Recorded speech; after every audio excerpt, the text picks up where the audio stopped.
सुंदर नगरात गेल्या 25 वर्षापासून जे काही चालू आहे ते आपण जाणत आहात। मग अशा परिस्थितीत आपण होय महाराज, आम्ही तेच म्हणत होतो। राणी साहेब, प्रधानजी, माझ्या मुलीचा आणि त्या गोष्टीचा काही संबंध नाही। महाराज, विसरत आहात आपण। सुंदर नगरीत जर हे कळलं तर ते आपल्याला करायला देतील। प्रधानजी,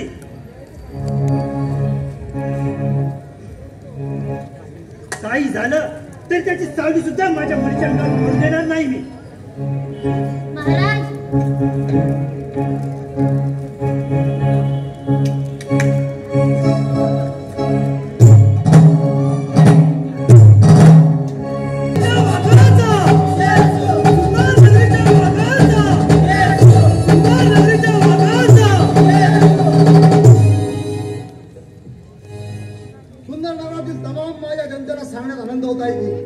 आपल्या सर्वांचे लाडके आमचे सुपुत्र राजकुमार अधिराज शिक्षण संकुल भरू देत आहेत। राजकुमार अधिराज यांचा राजकुमार अधिराज यांचा राजकुमार अधिराज यांचा। राजकुमार आले की आपल्या सर्वांच्या सुरक्षेसाठी सज्ज असतील। एकदा का आले, एखादी सुंदर वधू बघून त्यांचं लग्न मोठ्या थाटामाटात लावून देऊ। खरंच म्हणतो, राजकुमार येतात ही मोठी आनंदाची गोष्ट आहे। परंतु काय महाराज, हे होणे शक्य नाही। 25 वर्षात ज्या गोष्टी झाल्याच नाही त्या आता तरी होऊ शकतील। कशावरून? कारण काय संबंध? महाराज, गेल्या 25 वर्षात एक विवाह झाला नाही, याचं मूळ कारण आपल्यास माहित असून आपण आनंदाचं डोकं चढू नका. आज गोष्टीची चिंता वाटत आहे आम्हाला. महाराज, आपल्याला काही ना काही पर्याय करू शकते, परंतु राजकुमारचं स्वागत मात्र मोठ्या थाटामाटात झालं पाहिजे. हो हो, राजकुमार अधिराज यांचं स्वागत मोठ्या थाटामाटात झालं पाहिजे, परंतु सुंदर नगरामध्ये जे चालू आहे त्यांना बिलकुल करता कामा नाही.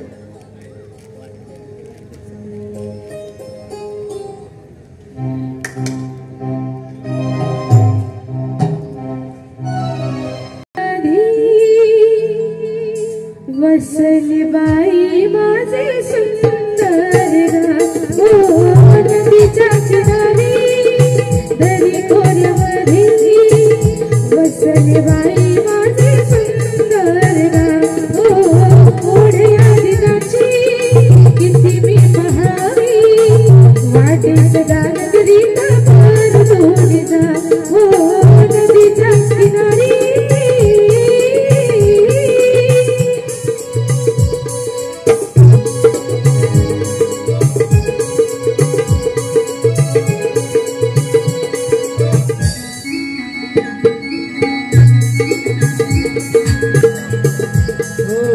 नदीच्या किनारी दरी खोरमध्ये वसले बाई माझं सुंदर गाव. हो नदीच्या किनारी दरी खोरमध्ये वसले बाई माझं सुंदर गाव. हो या दिनाची किती मी पहावी वाटीत दान करीता पार तुझी ओढया दिनाची.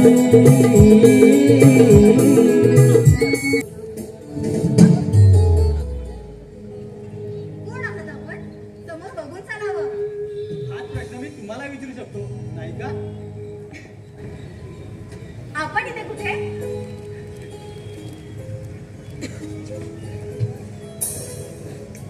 आपण इथे कुठे? मी आलो या सुंदर नगरामध्ये माझ्या आई वडिलांकडे. मी आले या सुंदर नगरात माझ्या आई वडिलांकडे.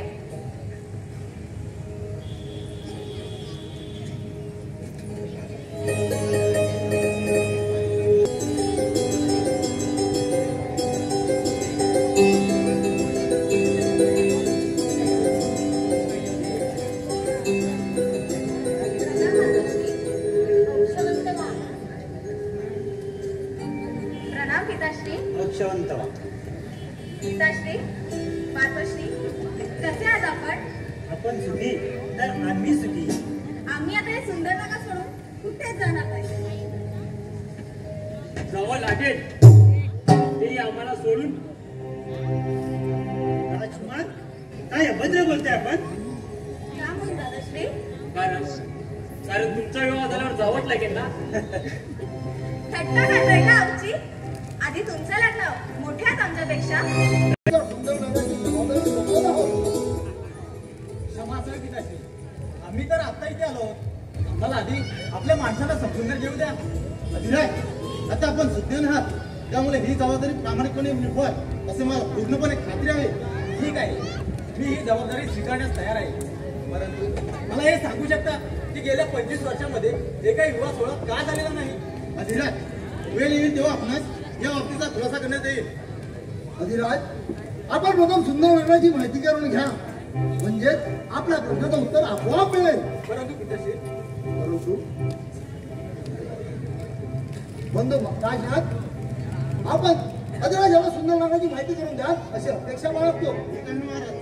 चला राजकुमार, चला. पण आमचे बाबा आमच्यासाठी योग्य वर शोधून आमचा विवाह करण्याच्या प्रयत्नात आहेत. मग तुमचं मत काय आहे? आम्ही सांगून टाकलंय, विवाह करीत तर या सुंदर नगरात एका हुशार आणि जनतेचा सांभाळ करणाऱ्या राजकुमारासोबतच. मग तसा राजकुमार त्या सुंदर नगरीमध्ये सापडला का? हो. आणि त्याने होकार दिलं तुम्हाला? नाही, आधी प्रथम त्यांना विचारून द्या. तो राजकुमार आपणच आहात. काय? आम्ही? ते शक्य नाही. आम्ही तुमचा स्वीकार करू शकत नाही. का? मी तर तुमच्या मनापासून प्रेम केलंय. या सुंदर नगरात आल्यापासून आमच्यासाठी योग्य वर शोधताना आमच्या नजरेसमोर आपण आलात. तुम्हाला कदाचित माहीत नसेल, गेल्या 25 वर्षामध्ये एकही विवाह सोहळा झालेला नाही. तुमच्या जातीतील मुला मुलींसोबत प्रेम करणंच काय, विवाह करणं सुद्धा लांब राहिलं. पण या सगळ्यात माझा काय दोष? मी तर होईल पोरांनो, होईल. तुमच्या दोघांचा विवाह होईल आणि तुमच्या दोघांच्या एकत्र येण्यामुळे कदाचित हे सुंदर नगर एकत्र येईल. बाबा, आपण कोण? मी या सुंदर नगरात राहणारा एक अनाथ,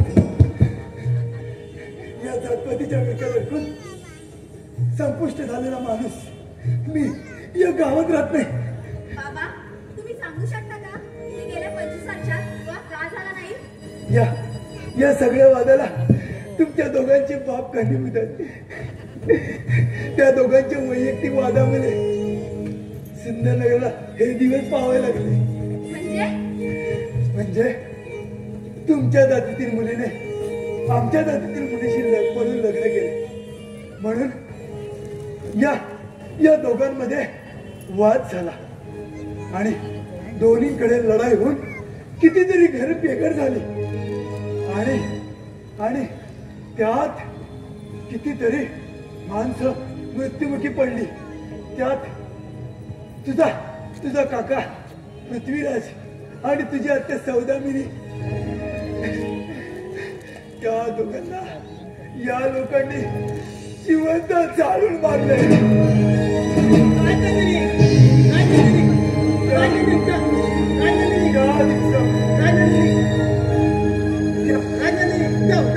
त्या दिवसापासून आजपर्यंत एकही विवाह होऊ शकला नाही. राजनंदिनी, सेवक हो, पाणी. मग आज तुम्हाला का प्रश्न पडला? 25 वर्षात जे झालं नाही त्याच्याशी तुम्हाला काय? तुम्ही राजघराण्यातील राजकुमारी आहात. तुमच्यासाठी परकीय राज्यातील राजकुमार शोधण्यात आलाय. त्याच्याकडे पिढ्यान न संपणारी संपत्ती, हत्ती, घोडे आणि नोकर चाकर आहेत तुमच्या सेवेसाठी. याचा तुम्ही विचार करावा असं आम्हाला वाटतं. मला राजशाहीचा मोह नाही, तर सुखाचे 2 घास, मेहनत आणि जनसन्मानाचा विचार करणारा राजकुमार हवा आहे. तुमच्या अहंकारामुळे या सुंदर नगरातील असे कितीतरी मुलं मुली स्वतःचा संसार साधू शकले नाही आणि हा नियम मी मोडायचा का?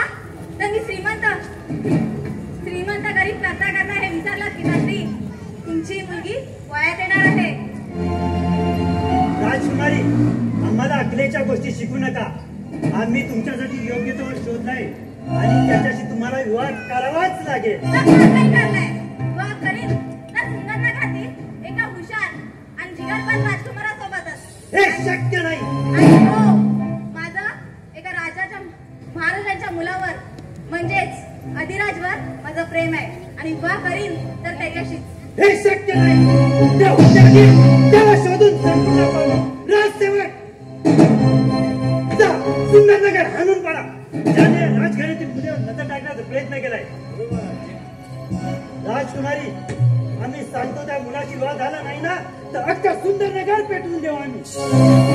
आता यापुढे एकही शब्द काढू नका. माझ्या बहिणीचे ठरलेले लग्न म्हणून ती पळून गेली. ना घराण्याचा विचार केला, ना जातीचा, ना समाज काय म्हणेल याचा विचार केला. आपल्याच नगरातील युवा युवतीचा विवाह सोहळा का झालेला नाही? 25 वर्षापूर्वी जे माझ्या बहिणीने केलं झालं. माझ्या बहिणीबरोबर झालं नाही तर कोणाबरोबरही होता का नाही. अधिराज प्रेम दुसऱ्या तिसऱ्या कुणावर नसून सुंदर 25 वर्षापूर्वी सुंदर राण्याचे 2 तुकडे केले त्या भानगडीच्या मुलीसोबत आहे. हो बाबा, हो, माझं तिच्यावर प्रेम आहे. सेवक हो, राजकुमार अधिराज यांना आता कैद करा. ते बाहेर कुठेही जाता कामा नये. बाबा, समजून घ्या ना, माझं म्हणणं काय आहे ते तरी समजून घ्या. भारद्वाज, राजकुमार अधिराज यांना कैद करून ठेवा. यापुढे बाहेर कुठेही जाता कामा नये. त्या भानुप्रतापने पुन्हा आजीला भडकावलं आहे. सोडणार नाही. सोडू नका.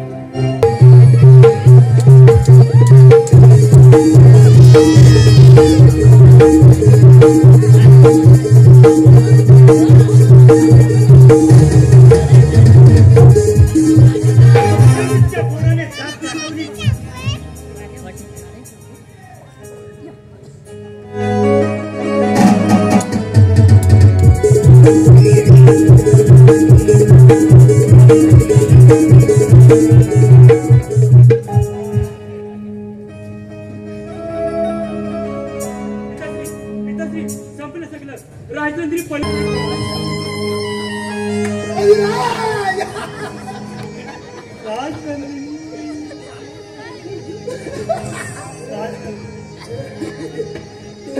जे स्वप्न पाहिलं होतं ते स्वतःच्या हाताने भंग केलं. दोन अहंकारी माणसाच्या गर्वानं अख्खा सुंदरनगर संपवायला निघाला होता. स्वतःच्या स्वार्थासाठी रक्ताची होळी केली आणि स्वतःच्या रक्ताची होळी केली आणि अरे त्या तर मुलाने स्वतःच्या स्वार्थासाठी नव्हे तर सुंदर नगरी झालेले दोन तुकडे एकत्र होण्यासाठी प्रेम केलं होतं. अरे जातीभेदाच्या वणव्यात अजून किती वणवे पेटवणार. अरे त्या तर मुलांनी सुंदर नगर एकत्र व्हावं यासाठी प्रेम केलं.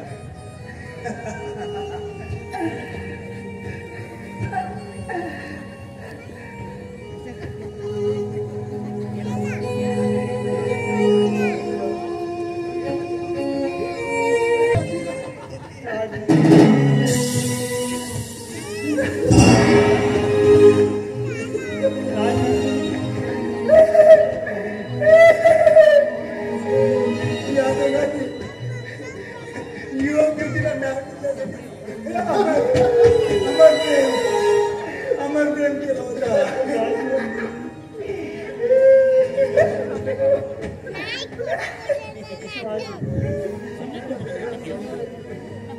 माझ्या स्वतःच्या अंतरामुळे मी माझ्या मुलांना कधी वेळ येईल असं वाटलं नव्हतं. स्वतःच्या हाताने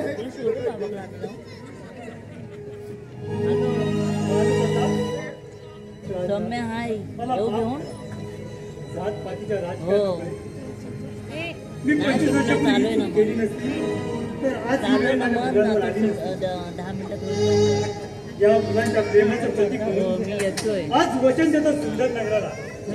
या मुलाला सर्व येतो मी फोन करतो. या सुंदर नगराचं नाव आजपासून प्रेमनगर म्हणून संबोधलं जाईल. प्रेमनगर प्रेमनगर प्रेमनगर.